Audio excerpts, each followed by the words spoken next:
സ്നേഹത്തിൻ്റെയും സഹനത്തിൻ്റെയും പ്രത്യാശയുടെയും സന്ദേശമാണ് ഈസ്റ്റർ നൽകുന്നത്. യേശുക്രിസ്തുവിൻ്റെ മരണത്തിൽ നിന്നുള്ള പുനരുത്ഥാനത്തെ അനുസ്മരിക്കുന്നതാണ് ഉയിർപ്പ് തിരുനാൾ അഥവാ ഈസ്റ്റർ.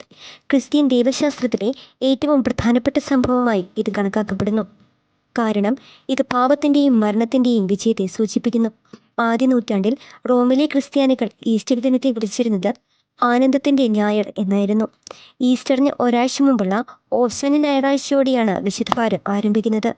യേശുക്രിസ്തു തൻ്റെ ശിഷ്യന്മാരോടൊപ്പം അവസാനത്തെ അത്താഴം കഴിച്ചതായി കരുതപ്പെടുന്ന പെസഹ വ്യാഴവും തുടർന്ന് ദുഃഖവെള്ളിയും ദുഃഖശനിയും കടന്ന് ഞായറാഴ്ച ഈസ്റ്റർ ആഘോഷിക്കപ്പെടുന്നു.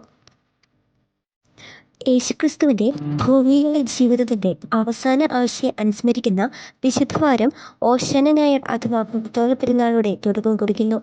യേശുവിൻ്റെ ജെറുസലേമിലേക്കുള്ള വിജയകരമായ പ്രവേശനമാണ് ഓശാന ഞായറാഴ്ച ആഘോഷിക്കുന്നത്.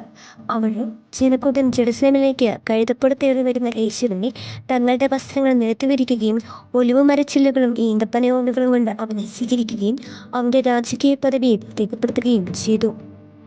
തുടർന്ന് അന്ത്യാത്താഴ ദിനമായി ആഘോഷിക്കുന്നത് ദുഃഖവെള്ളിയുടെ തലേ ദിവസമായ വ്യാഴാഴ്ചയാണ്.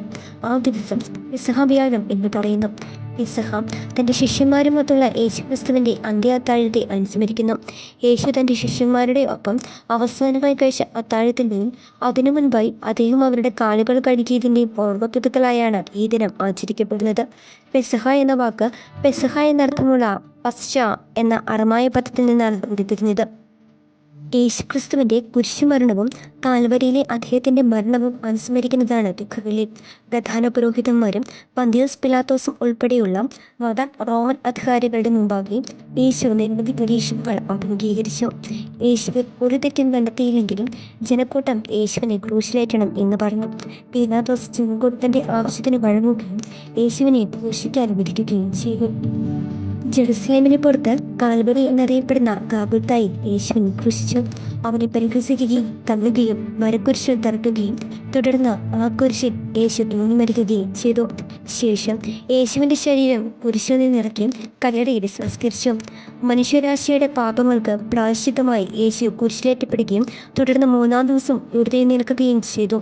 അതുവഴി ക്രിസ്തുവിശ്വാസത്തിൻ്റെ കേന്ദ്ര സംഭവത്തെയും ക്രിസ്തുവിൻ്റെ കുരിശിലെ മരണത്തിലൂടെയുള്ള രക്ഷയുടെ അഗാധമായ സന്ദേശത്തെയും ദുഃഖവെള്ളി ഓർമ്മിപ്പിക്കുന്നു.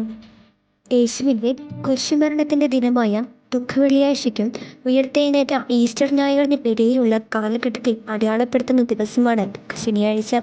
അതിനാൽ വിശുദ്ധ ശനിയാഴ്ച അഥവാ ദുഃഖശനിയാഴ്ച പ്രതിഫലനത്തിൻ്റെയും കാത്തിരിപ്പിൻ്റെയും പ്രത്യാശയുടെയും ക്രിസ്തുവിൻ്റെ പുനരുത്ഥാനത്തിൻ്റെ പ്രതീക്ഷയുടെയും ദിവസമാണ്. പുനരുത്ഥാനം. യേശു ദുഃഖവെള്ളിയാഴ്ച ക്രൂശിക്കപ്പെട്ടു. തുടർന്ന് 3-ാം ദിവസം ഞായറാഴ്ച മരിച്ചവരിൽ നിന്ന് ഉയർത്തെഴുന്നേറ്റു.